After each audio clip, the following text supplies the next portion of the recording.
You know what that sound is. That's the sound of summer, and there's no better way to kick off this summer season than with an ice-cold Dewey beer. Dewey Beer recently voted the #1 brew pub in the nation. The nation, #1 brew pub with locations in Delaware and even in Colorado, has some of the coldest, crispest, most delicious beer I have ever tasted. And you're going to be able to get it for free at the Talkin 215 free beer Phillies tailgates. You know we're always advertising them on our social media, but enough about that. Let's talk about Dewey for a little bit. Locally owned and operated, they use only the finest ingredients and go through a painstaking process to make sure that the best product possible is in that can, and you need that can in your hand. Head on over to deweybeerco.com to see where Dewey is sold near you and get yourself some of the delicious El Trono, Swishy Pants, or any of their other incredible beers. Dewey Beer. Let's kick off summer right, folks. Welcome to Talkin 215, your go-to podcast for everything you need to know about Philly sports. Whether you bleed green, trust the process, fly with the Flyers, or fight with the Fightins, this is the place where we break down Broad Street. Jake, Shawn, and Joey deep dive into the heart of Philly sports culture, breaking down games, roster moves, and sharing the stories that make the 215 truly legendary. So grab a cheesesteak, settle in, and let's get to Talkin 215. Well, welcome to Talkin 215, guys. You know, whenever we decide to actually start rolling, I don't know, right?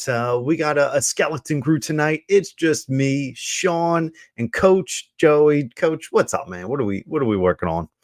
Oh, they called up a couple AA pitchers, huh? For this episode. I guess they ran out of the normal starters and they just called us up for a spot start.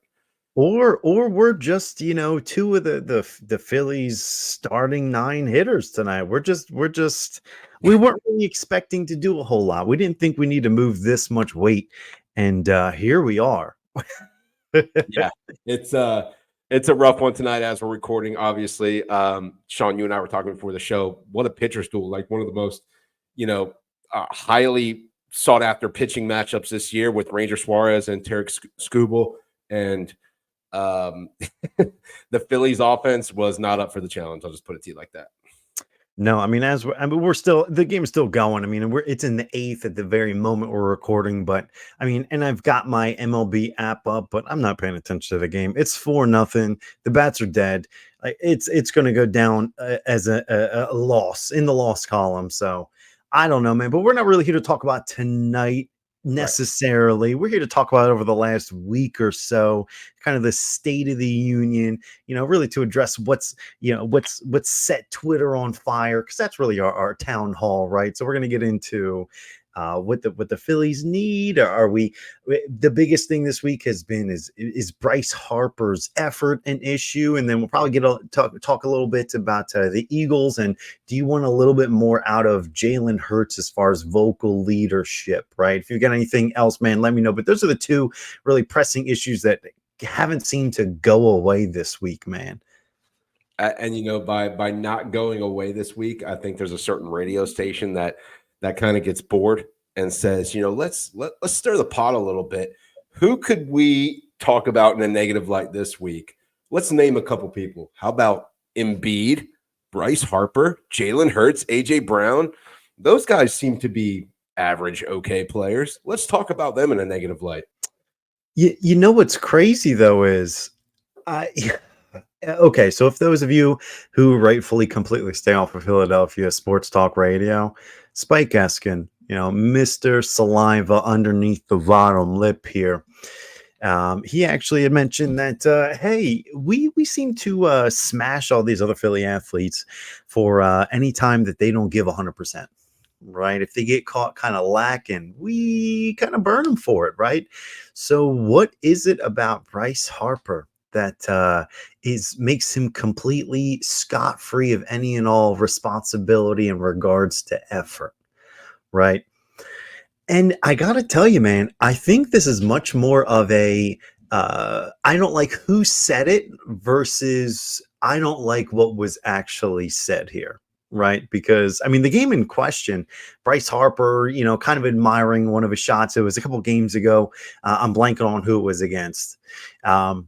But he lined one out to the outfield and made it for an easy double, and it could have been a triple, right? So, Joey, real quick, do you agree with me in that it could have been a triple had he legged it out and hauled ass out of the box around the base path? I think it could have been a triple. I think what I was more concerned with on that inning was him not tagging up second to third after the fly out when he was already on second.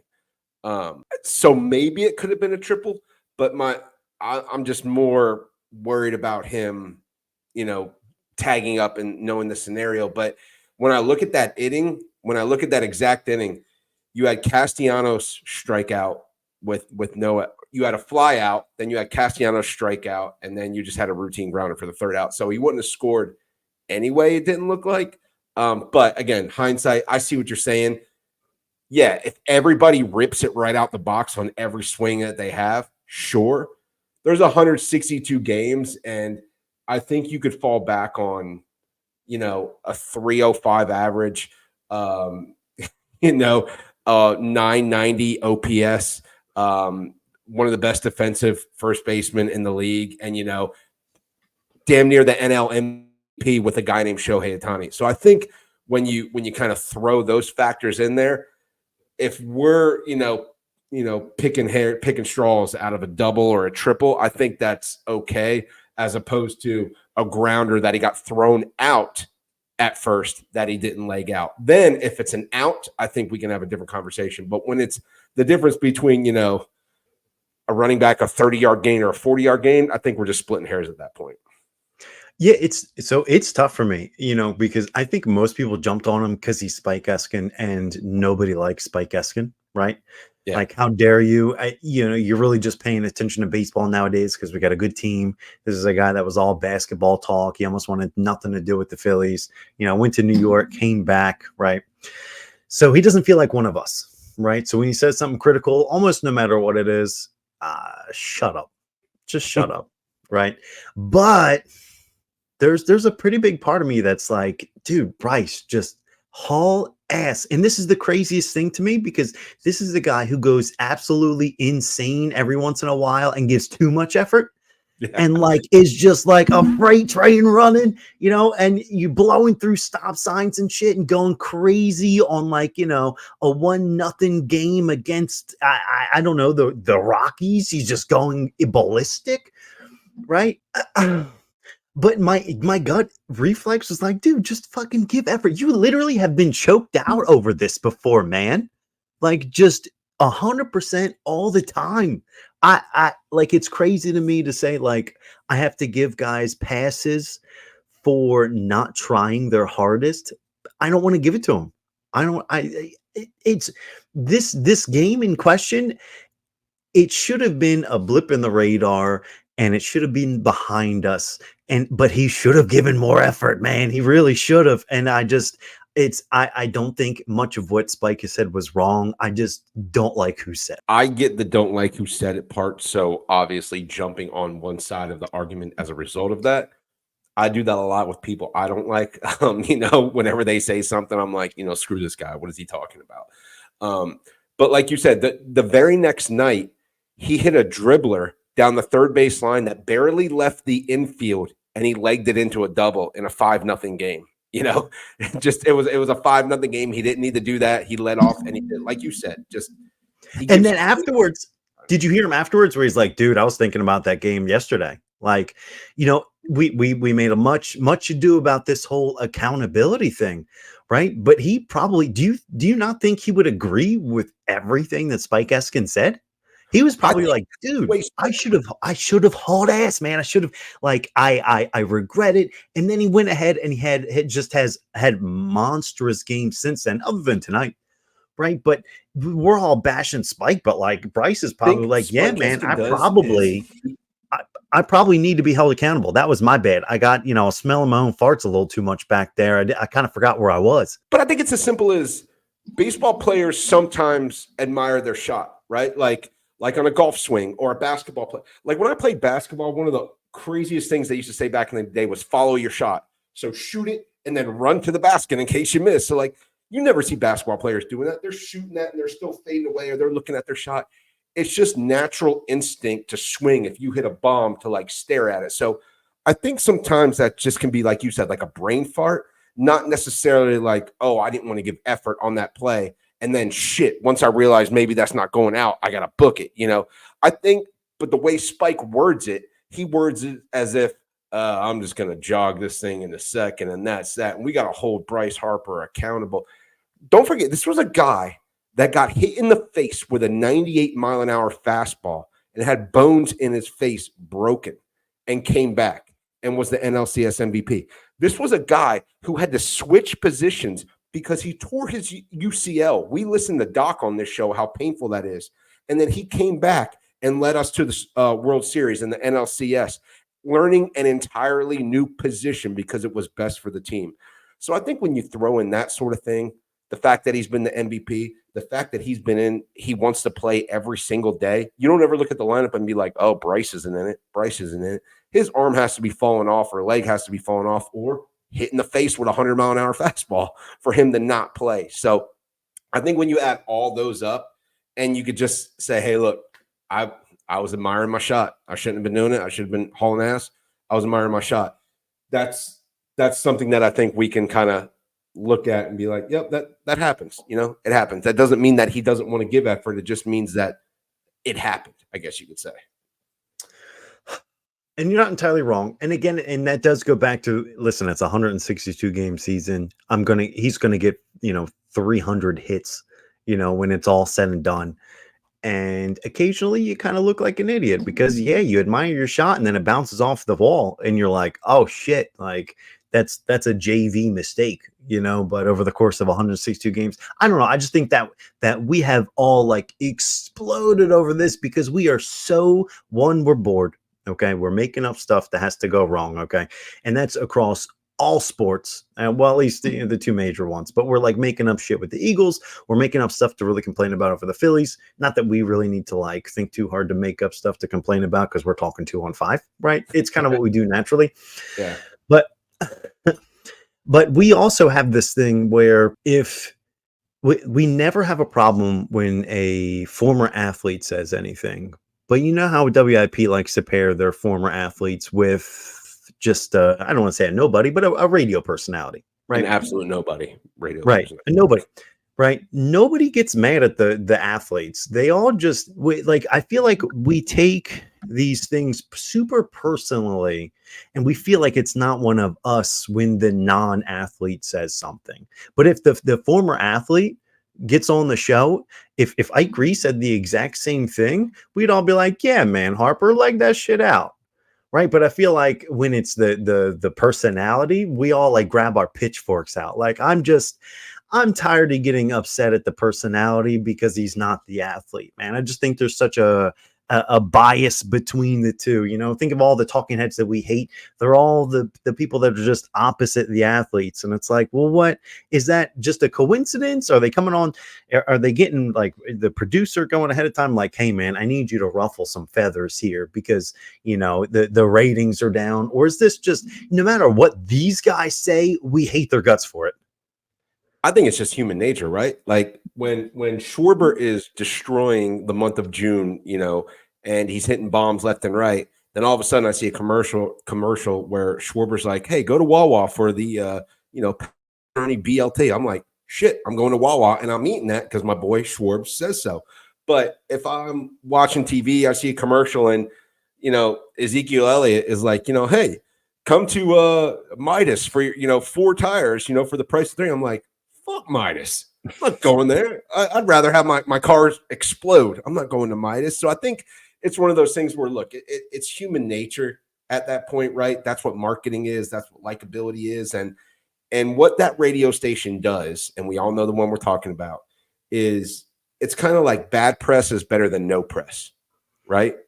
Like, because no matter what, you could just put out a tweet that says something like, and they say Steph Curry can't shoot, which no one has ever said before. But there's going to be 9,000 comments saying, are you crazy? He's one of the best three-point shooters ever. Are you crazy? He shoots 48% from the field. He shoots 96% from the free.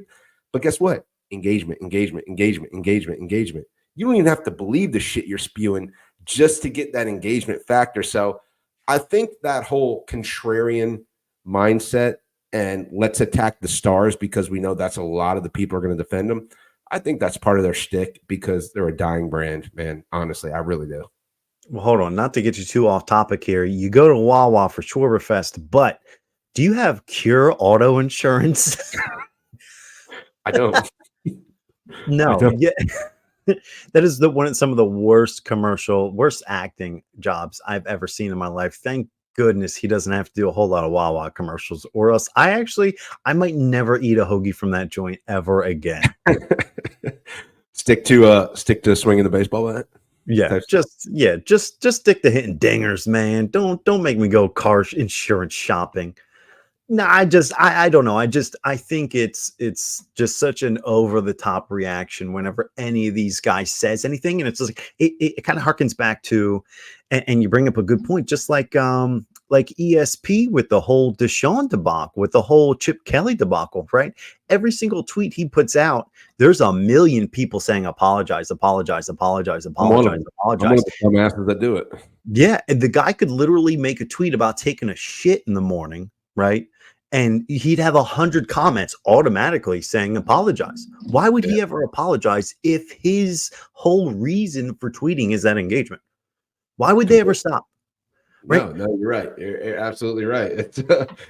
It's like what do they say? You feed them once and they'll never leave. Like you got to stop feeding. You got to starve the trolls. You don't feed the trolls, man. You got to stop. Hard sometimes, though, man. It's so hard.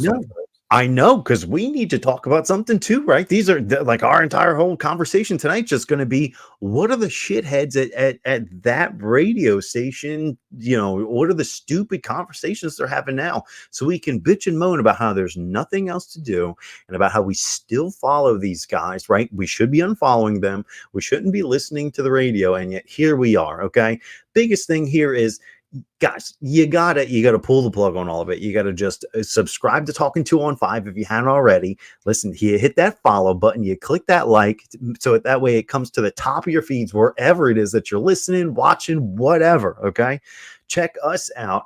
Don't listen to all the hot take artists. We're just here to bitch and to moan about it, and then to come up with anything else and some other fun stuff along the way, guys. If you're new here.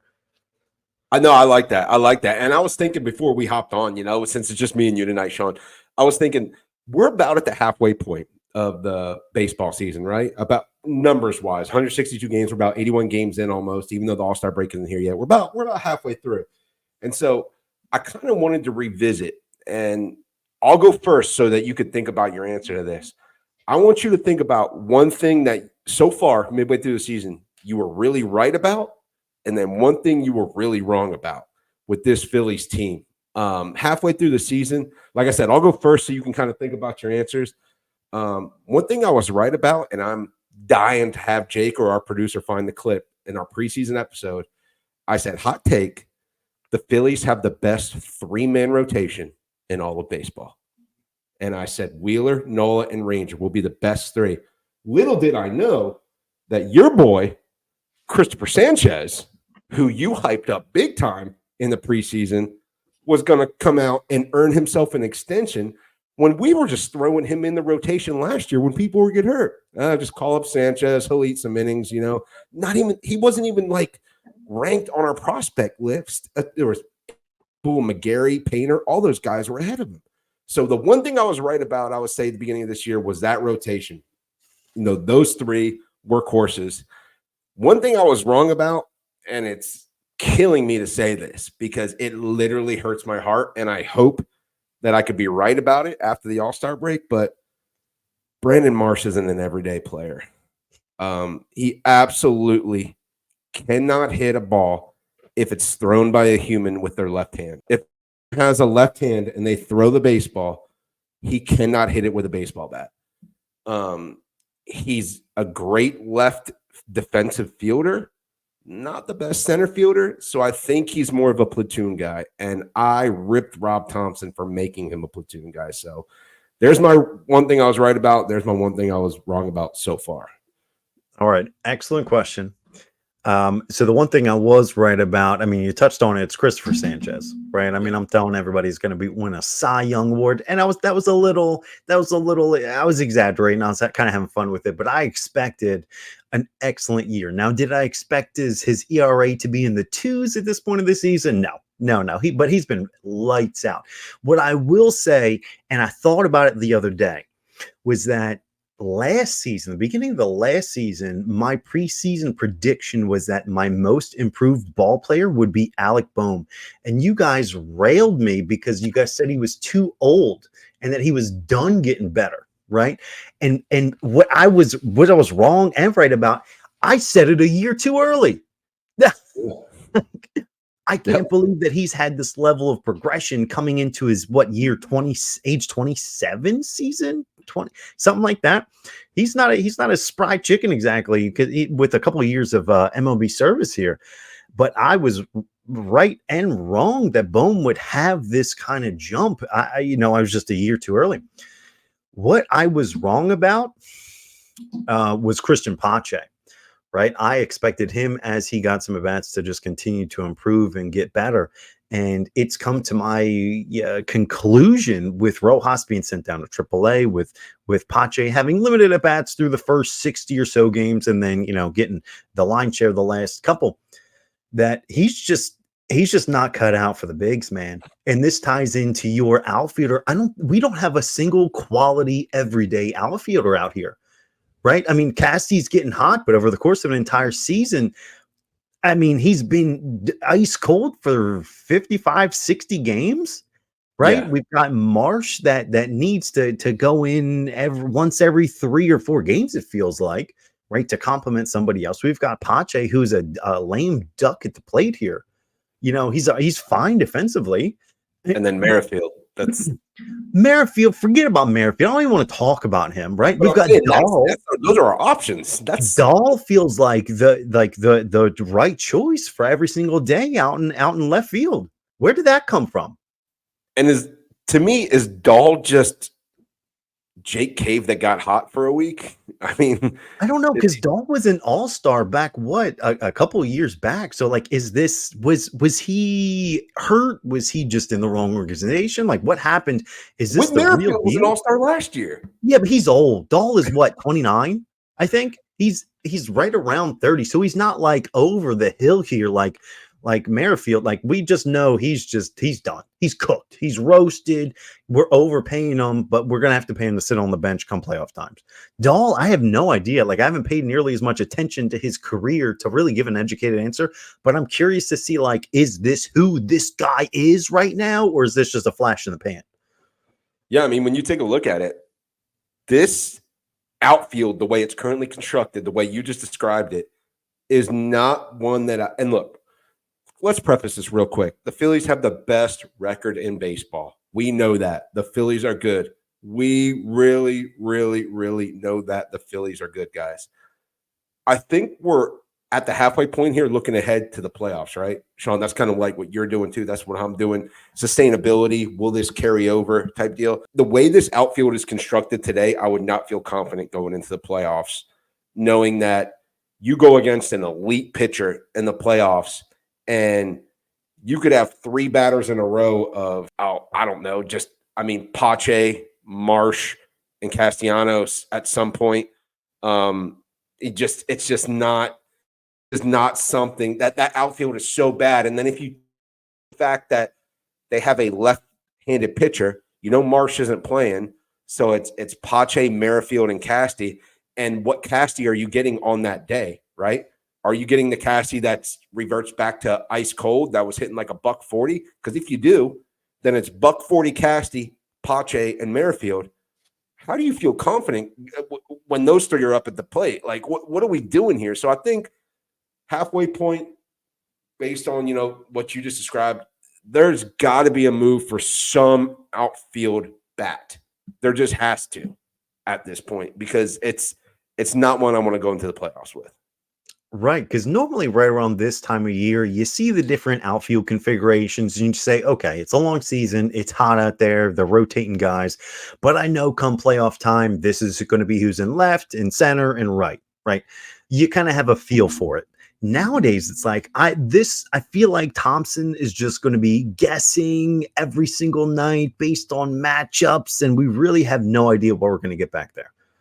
Right? Like, Yeah. yes, the team is good. We've got 4 aces at this point of the season, right? We have the first half of the lineup seems to be hitting the cover off the ball, right? If it's in the infield, if it's the catcher, somebody goes down and we can fill that hole right away. And it's not even like there's a chink in the chain here. We just keep on moving. But this outfield, it seems like there's always something going on out there. And we haven't quite got the ball rolling on it as far as firing on all cylinders and having good outfielder play. So you're absolutely right. We need to do something. I don't even know what it is. I don't know what position that we need to fill exactly. I know Cassie's pretty much set out there. Pache cannot be taking plate appearances in the playoffs. Like, there's not a single center fielder on this roster that I feel comfortable. I mean, do you move Martian to center, and then you have Dahl back? There's none of it. None of it's good. That was not a suggestion. I'm thinking, and I'm coming up blank as far as what we can expect come October.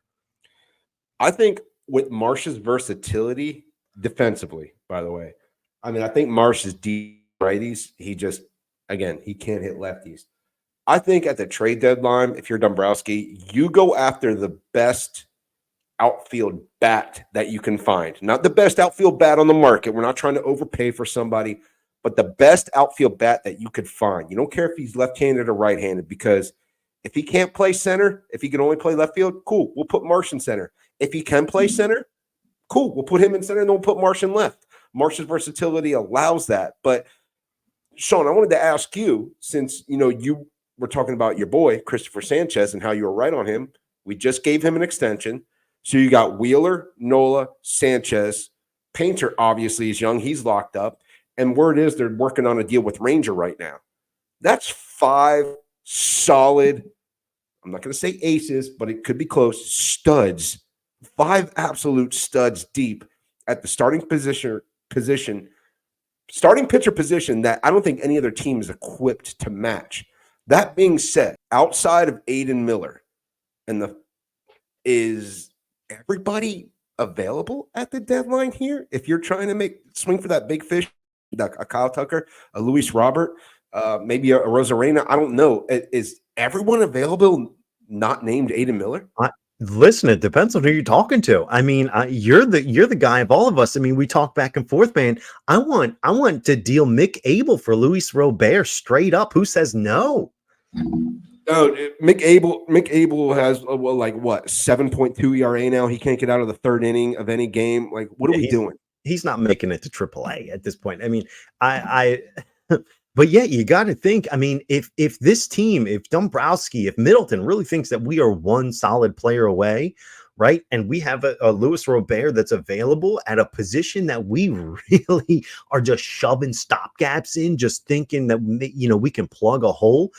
I mean, you have to, I don't want to say sell the farm, but you have to put a deal together that this fan base is immediately going to be pretty fucking upset at first glance, right? I mean, you've got to give you got to give a McGarry up. You've got to give some of those top prospects a Crawford up. You've got to give an Aiden Miller up, right? Especially if it's a position that there's going to be. I mean, some of these guys are so far away, but if there's not even a need for that position for another 4 or 5 years, I mean, you got to think long and hard. Like, is this ultimately you are constructing a roster to win a championship, right? Yeah. You're not constructing a roster to be competitive for 4 or 5 years here. You're looking to win one, right? So if you think of Luis Robert, and I keep bringing him up because that's the guy that I want. He's been a little cold so far, a little injured this year.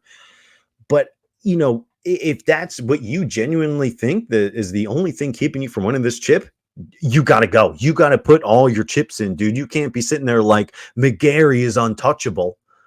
Right? You can't be saying Abel's untouchable because guess what? Next season, he pulls a Mick Abel and has an 8.7 ERA, and all of a sudden he's dead in the water. Well, I guess that's my point too, Shawn, and look, I think everybody in the farm should be available except for Aiden Miller. I think Aiden Miller is special talent. And if you're going to move him, you got to get an absolute home-wrecking stud back. Not that Robert isn't. But also, I know Robert's been a little bit cold, and I know he's been a little bit banged up in and out of that White Sox lineup. But who on that White Sox lineup is protecting him or allowing the pitcher to pitch to him? Like, I would just walk him every time and then be like, okay, somebody else on the White Sox beat me. Like, what are we doing here? But you stick him in this Phillies lineup in between, Bohm and JT, and all of a sudden, and in front of Bohm, oh yeah, you had Harper, Trey, and Schwarber. All of a sudden, there's no easy out in this lineup. There is no easy out in this lineup. And I just think about it like this. Take Aiden Miller's name out of the equation. Let's just say he's untouchable. Everybody else touchable. And you're worried about, what about Abel? What about McGarry? What about this pitcher? What about that pitcher? If I just said we're locking up those 5 starting pitchers, and you see what we have in our bullpen with Hoffman, Alvarado, with Strom, with Kirkering, when are any of those guys going to see the field?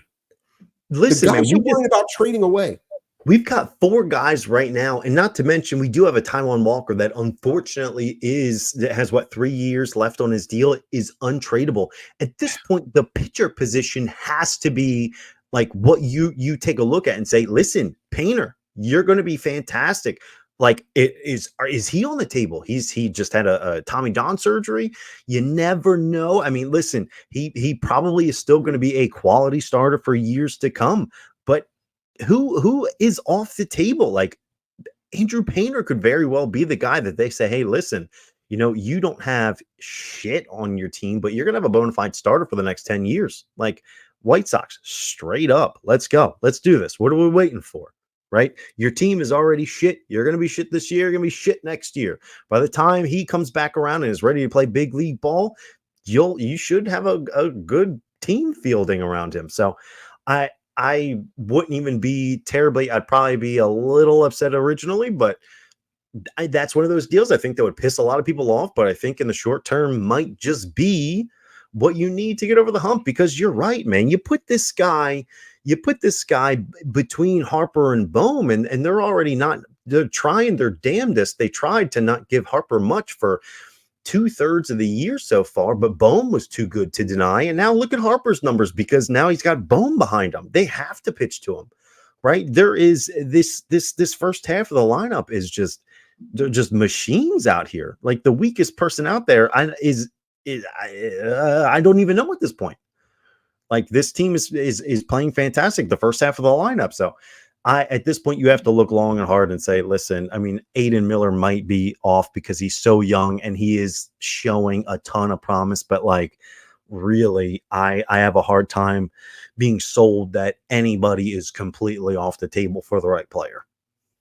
Yeah, and Dombrowski has a history, especially prior to coming to the Phillies. He was team fuck them prospects. He was fuck them prospects. Yeah, bro. Don Brown's coming around. He's going to be good one of these days, man. He's just, next season is his season, bro. Everybody always looks so good, and then the big leagues are just a totally different ball game, man. You have no idea. And if I can take a bona fide player, I mean, I keep coming back to Robert, but he's 26. Like, if we can get him locked down, 20, give or take a year, I don't know, but he's young. I mean, he's just starting his career, really. He's got another, I mean, provided that injuries don't cut it short, he's got another 6, 7, 8 years where you can expect him to be productive, well beyond seeing exactly what you've got in all of those prospects. But while you have a bona fide big leaguer, I just. Yeah. And by the way, he has a Gold Glove too in center field, not to mention. So, I mean, you're not losing anything on defense. You got nothing to give, or nothing to lose. Not at all. And from what I'm seeing, like Ken Rosenthal tweet out and things like that, apparently the Dodgers are interested in a Garrett Crochet, Luis Robert deal. And I mean, I'm looking too far ahead right now, because you can never count out the Braves, you can't count out the Brewers, the Padres, teams like that. But man, if you're in the NLCS and it's Dodgers, Phillies, like, I'd rather have Robert in red pinstripes than, in blue ones or in blue Dodgers. I can't imagine the storylines of what could have been if he hits like a 2-run home run in the NLCS against the Phillies versus, what could have happened if he was in our lineup and you got Pache going 0 for his last 13 or something like that. Right. It's just right. so Just in time. Yeah, for I'm very out on McGarry and Abel. You know that you and I were over a year ago out on them. Like, what are y'all seeing that we're not at this point? Because I hear about this. Oh, Abel went 6 innings of 1 run and 7 strikeouts. I'm like, oh, that's cool. And then his next 5 starts, he doesn't make it out of the 4th, and he has an ERA over 10. Like, what are we doing? Like, it's insane. Classic case of just you need to sell high, right? Because that guy is not going to be consistent enough for the big. And Griff McGarry has a cool last name. Like, use that. Throw that in there somewhere. Sell tons of jerseys. Griff McGarry. Like, that's a cool name. Like, throw him in there. Great baseball name. Yeah. But hey, we bitch the bitch. The Phillies are good. We're trying to win a World Series, damn it. And it starts here on Talking 215. It doesn't start with Dombrowski and the Phillies. It starts here. So we're trying to construct this thing. So bear with us. It's never too early. Okay. It's only too late. Exactly. Remember that. Okay.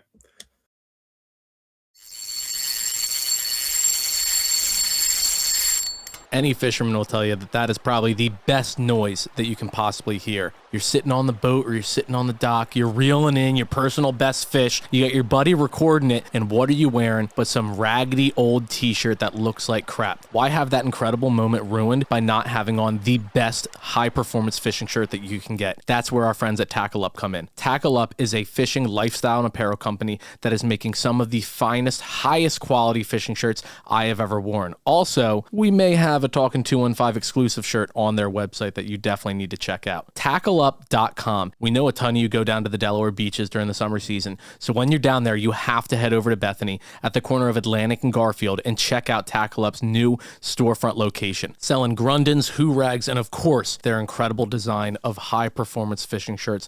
Definitely check them out, and while you're there, tell them that Talkin' 215 sent you. No, they're going to win tomorrow, so they'll take the series against Detroit, so that'll be good. Yeah, it's Detroit. Detroit's not going to have the offensive firepower. Oh, we did actually score a run. How do you think we scored? You got to guess. If I had to guess, it'll be some cheapy home run from the bottom of the lineup.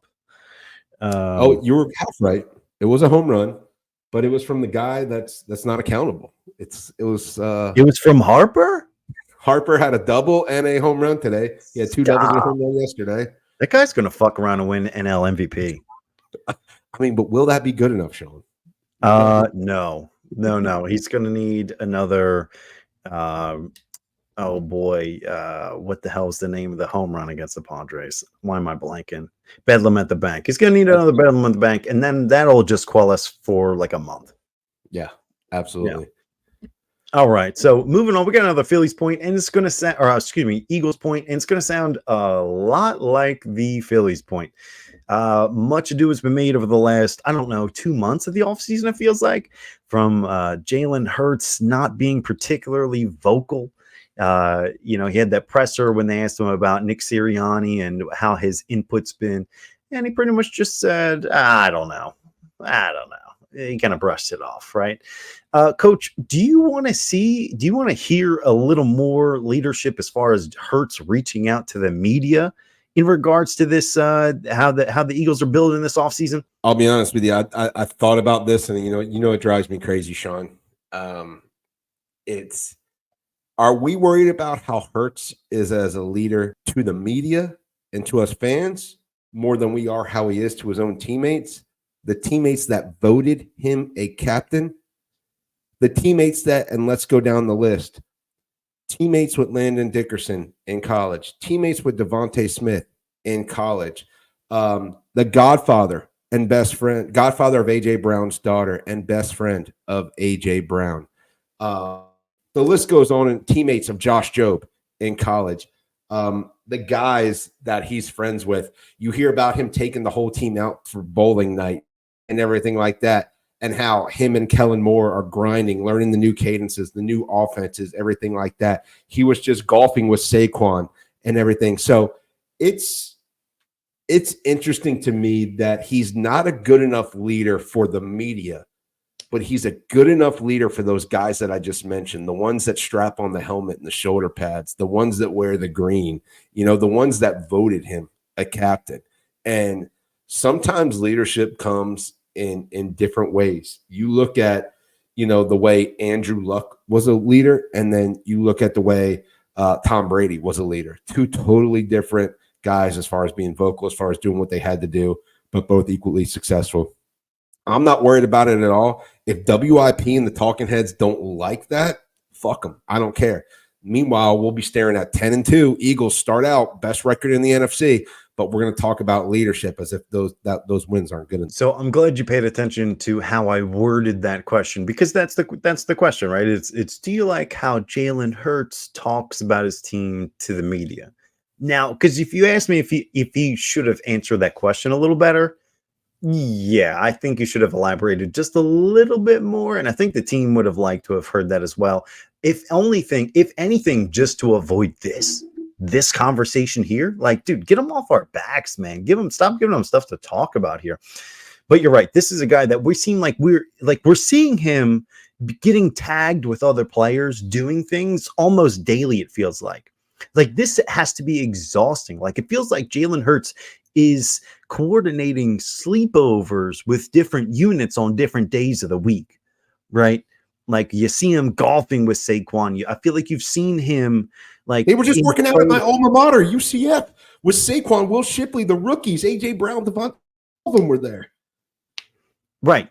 So, I think he just doesn't care for the media, and I think within the next 10 years of his career, he's going to end up like pulling Marshawn Lynch's, where he's just like, dude, I'm just here so I don't get fined, because eventually, like, the super stoic like persona is going to kind of wear thin as he gets more and more comfortable with the media. And I think you're going to really see, like, dude, I don't think you guys understand. It's not just Jeff McClain back there that I don't like.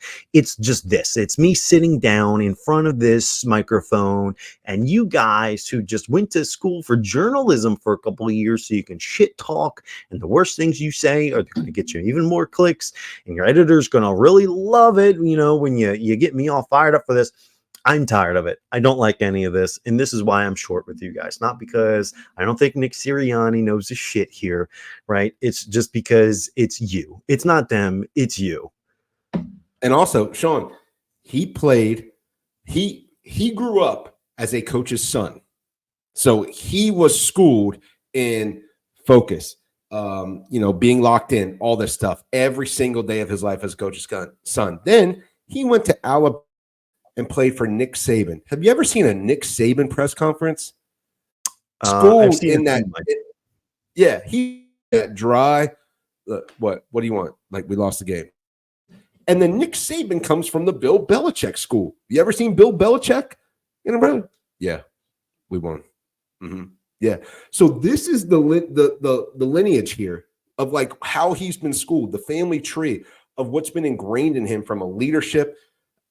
I'm telling you right now, there was all these stories about, like, different people, different players, different this, different that. If you're not doing illegal and you're not a piece of shit, I don't care how you speak to the media as long as we get the win. Marshawn Lynch, like you said, I'm just here so I don't get fined. You remember Alshon Jeffrey in the Super Bowl period, like, I think all this media shit is stupid. We could have stayed in Philly and done all this. He's like, oh, then you wouldn't get to see Justin Timberlake. I don't give a damn to play football. Like, and then he went out and mossed a dude, almost had 100 yards, and a touchdown in the Super Bowl. Like, what are we talking about, guys? You hear, Shawn, all the time a team hires a new head coach, right? All head coaches in the NFL have said, we're going to be aggressive. We're going to take shots, fast, physical, tough football. Let's go. And what do reporters say? He won the press conference. Nick Sirianni stuttered. Doug Peterson didn't have any charisma in his. They lost the press conference. Guess what? Those two Eagles coaches took them to the Super Bowl. So you could talk about the guys winning the press conferences all you want. They're now on the unemployment line. The guys that are great in front of the microphone aren't good in the huddle, okay? So sometimes it works both ways, sometimes it doesn't. But it's June, and we got people wanting to analyze how off-season activities and organized meetups, how he talks about, did Sirianni know about Kellen? I don't know, man. Like, I would be talking like that too. Like, what are we doing? I don't know, dude. I don't know. I and that again, it was like a couple days into training camp where they're like, "Oh yeah, how much of Kellen Moore's influence did you think, with the installations?" And it's like, how am I supposed to even know what's what? Like, It's been one day. this is like the opening day of not even mandatory training camps. Like, I spent the whole day getting to know the rookies. Like, what how am I supposed to know what part of the playbook was inserted by Kellen Moore versus Nick Sirianni? I don't know.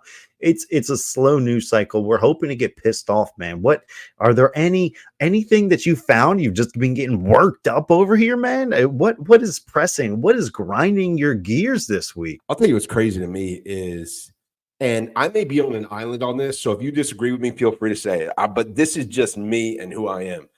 Is I see all these like half-assed, like jabs at Nick Sirianni. And look, you may not like his demeanor and his antics on the sideline because he's kind of like a fan like us, right? The fist pumping, the shit talking, the getting crunk. He's like if we were a coach, what we would do because we do it in the stands. So if you don't like that, I get it. But what I don't understand is the people going, wait, Kellen Moore's offense? It's going to be 80 to 90% Kellen Moore's offense? What does Nick Sirianni even do? What does Nick Sirianni even do? Guys, does Mike Tomlin call the plays on offense or defense or special teams? No, he doesn't. Does Bill Belichick? No, he didn't. There's so many coaches around the league that do not call plays. And I said it the other day, and I'm going to say it again. For all you guys that make fun of him and say, what does he do? What does he do? I have a head coach that is not stubborn and isn't going to roll out that same type of offense that we saw last year. Then a coach says, you know what? I'm going to take a step back and do what's best for my team right now. I'm going to coach these guys to the best of my ability. But Kellen, you've had way more success than I have offensively in this league. I'm going to let you take the reins. I'm going to give my input because I'm the head coach. And I'm going to tell you, Kellen, guess what? This is what this guy does best. This guy does this best. This is what we like to do here. Do you have a wrinkle for this? Ooh, I like this play of yours. That's what a head coach does. But you see so many coaches that are stubborn, like Adam Gase, and then get fired. Like John Gruden, Jay Gruden, guys like that are stuck in their ways and get fired because they don't adjust. And here Sirianni says, I knew there was a problem. I'm going to take a step back and let someone better than me run the offense. I love that out of my head coach, as opposed to people being like, what does he do? There's so much more to football, guys. Okay, so I'm going to ask you the question, right? That people that with that train of thought tend to ask. Okay, so if Kellen Moore is running the offense and Vic Fangio is running the defense, how do we know? How do we find Sirianni culpable in anything? You can find him culpable in things because he's giving the final okay on the defensive game plans for the week, the offensive game plans for the week, the situational calls, the red zone packages on offense and defense, the blitz packages, the formations, down and distance, with analytics. What do we want to do in this situation? So while Kellen is calling the plays, Kellen has gotten the okay from Sirianni on a 3rd and 4. I know that I want a bunch set to the weak side so we can isolate AJ on the back. And if it's not there, boom, we're going Saquon front side on an RPO, and then we're rolling out to it. That's kind of my mindset because Nick said that's what he approved. Same thing on defense. I know we're not a blitz-heavy defense, but we're going to go 3-4 most of the time we get inside the red zone. We're going to switch it up. We're going to go nickel. We're going to go 5-1. That's what we're going to do. Sirianni thinks that based on our personnel, that's best. So I have this list of plays to choose from. And then he's also telling the coordinators, he's telling Fangio, he's telling Kellen, this is what this guy does best. If you have a blitz package, I want this guy to be the blitzer. If you're going to go big nickel, I would love Sidney Brown to be in the big nickel here if you got some cool stuff, because Sid in the big nickel is where it's at. So that's where the head coach comes into play. So if you see kind of a lot of dysfunction, offense not on the same page, defense not on the same page, guys out of position, the head coach kind of didn't set the table for the coordinators to be successful. Excellent. I mean, listen, and when I was thinking of that question and how to answer it myself, he's the head coach. If they win games, it's on him. If they lose games, it's on him. If this team doesn't come out and make it to I don't know, the NFC Championship game, like, it's his fault. This is a team that the roster's been set. The head coach may have a little bit more to do with the final roster, but man, if this team looks improved over last year, like, you find him, you give him the thumbs up, man. But if this team comes out and is disjointed and people don't know what personnel for what, much like what you were just talking about, and there's just a clusterfuck, if you will,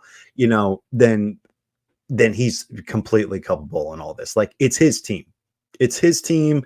If he does bad, you can fire him. Okay. Yeah. I don't know why the fan base, a large contingent, seems to think that no matter what, he's unfireable because, it's not his problem because he didn't go out and get his offensive coordinators. No, they give him every single reason to succeed in this league. If he does not, it is his fault. He's gone. If this team ends up going 500, if this team has a collapse like last year, right, he's done. But I think it's kind of like a good and bad thing, right? Like, if he gets fired because we're underperforming, but our offense is off the charts, promote Kellen to head coach, right? Like, he's in the league long enough to work with great quarterbacks. He has a feel for the offense. He's played in the NFL. I think you could do that. So I think you already have a coach in waiting where you don't have to restart a search and get a guy that guys aren't familiar with. But I also think we've done shows where we talked about the addition of Saquon. We've done shows where we talked about, the addition of Bryce Huff and the draft with Quinyon Mitchell and Cooper DeJean. I really think that the additions of Kellen Moore and Vic Fangio are two of the biggest additions that we could have made this offseason. And it's night and day. You've seen the players, because I know some Miami Dolphins players, ex-Dolphins players, some guys that aren't even like on a team right now had shit to say about Fangio. But you also see those are the guys that aren't on a team right now. 3 of them that aren't on a roster that were talking trash. And it's kind of like, maybe you were the problem, but oh yeah, the Dolphins, you had a top 10 defense last year. Despite all the injuries that you had on defense, you had a top 10 defense. So what are we doing here? And then you hear guys on the Eagles that are like, oh, Vic's old school. He loves Jalen Carter, right? Who was supposed to have off-field issues, who was supposed to have, like a work ethic question, who was supposed to have you got to be able to get him going. You got to be able to wind him up. He said, I love Vic. He's old school. He gets after it. He's a dog. He lets me be a dog. He's like, and I'll run out there through a wall for that guy. I'm like, the guy with the biggest question marks loves Vic Fangio that much because he's old school. He makes us run if we mess up. He gets in our ass if we mess up. Let's go, man. Like, these are the 2 biggest acquisitions, Shawn, to me, period. And I'm not one to disagree with you, dude. I think, what's nice about Vic Fangio playing for us and being in control of this defense is it's a lot younger of a defense, right? You talk about guys with huge egos that don't like how their coach hurt their feelings, right? And how they talk to him. Well, we got a bunch of 22-year-olds, a bunch of 24-year-olds. We've got, you take Brandon Graham out of the mix, and the average age of of this defense is like 25, 26. Like, it's young. Yeah. Young, Yeah. So I think you're going to see a hell of a lot fewer issues with that, especially if this is a winning team. Who cares? Like, Absolutely. you got to embrace it, man. You come to Philly, you're expected to play tough. You're expected to have thick skin. Like, obviously you haven't heard anything of Fangio, like, being personally attacking people here. It's just an old school guy, just rough, get after it, get yelled at if you make a mistake. Who cares? You're professional. Okay. So why did you make the mistake? Like, so, and to me, there's something about stuff that you can't measure, right? Stuff that doesn't show up in box scores, stuff that doesn't show up on the ESPN, the ticker, fantasy football. And I look at 2 things with these coaches. Is one, Kellen Moore was basically told by Dallas, you're not good enough. You need to get out of here. After, 4 out of 5 seasons having a top 3 offense in the NFL? Get out of here. Like, go. You can just walk. That's fine. All right, cool. There's something about that now I'm coaching for the division rival of the team that thought I wasn't good enough. There's a little bit of like oomph to that. You know what I'm saying? There's a little bit of, you thought you were getting the best version of Kellen Moore. You're getting better than the best version of me for that reason, because I have a little bit of a chip on my shoulder now. And then I go to Vic Fangio, who said his first job was working across from Franklin Field growing up, and he grew up a Phillies fan going to Phillies games. And this is like the end of the circle for him, like the culmination of his coaching chapter where he gets to coach for the city and team that he's wanted to his whole life. Like there's something about that where like you thinking you're getting the best version of me, you're getting better than the best version of me. So I look at those two things that you cannot measure in a box score, right? Things that you can't say, oh, well, he had a X amount of winning percentage and his offense was ranked this, his defense was ranked this. No, something about being on this team now gives you that little bit extra, and I'm really excited for it. Yeah, I mean, outside of the linebacking core, I am super high expectations in regards to this team. We don't have enough time to get into that today, maybe next week, but yeah, I mean, there's a lot of reasons why there are no excuses, man. This is going to be a good season, or certainly it should be. I can't think of a ton to really look around and say this is a huge cause for concern, other than I don't know a single one of our linebackers. But year 12 of Nakobe Dean, which let's is cool. go. Zach Cunningham, round 2, maybe. Jeremiah Trotter Jr., which is good, and Devin White. So there's some potential there. There's potential. What Devin White are we going to get, right? Like, yeah, potential ain't gonna win us shit, man. I need to see actual play. I need to see Devin White, where the guy from his rookie campaign and not from his last season where he got benched. I need to see Nakobe Dean, that was the smartest guy on the field, that knows his way around the damn place. That's healthy. I mean, I like thinking about cross sport comparisons. Like one I would make was Taiwan Walker is Tobias Harris, right? Like that's one that I was kind of making. And I feel like Devin White might be Aaron Nola. Like, which Devin White are we getting this Sunday? Like, I don't know. Is he going to be the Nola that crushes it for 3 games and then absolutely shits the bed on the 4th? Man, is that what we're talking here? That's what I'm guessing. I'm like, are we going to see 12 tackles, 4 tackles for loss, a forced fumble, and a sack? Or are we going to see, gave up 6 catches for 98 yards and 2 touchdowns with 4 missed tackles? Like, are we going to see Aaron Nola get blown up with 4 home runs? Or are we going to see Aaron Nola go 8 innings of, 2-hit ball? Like, right. You're talking about Nakobe Dean. Kind of like a Devin White comparison. So I like making cross-functional, cross-sport comparisons, and I feel like Devin White is kind of like that. Like, which one are we getting? Let's hope we get the good one. Well, I sure as shit hope we get the good one, man. All right, we're coming up on an hour here, so we're gonna wrap it up. My battery's dead, anyways, but we're up against it. So, Joey, final thought. My final thought is anybody not named Aiden Miller, pack your bags, bring me an outfield bet. Final thought. Let's keep Bryce Harper accountable, shall we? Get that OPS over 1.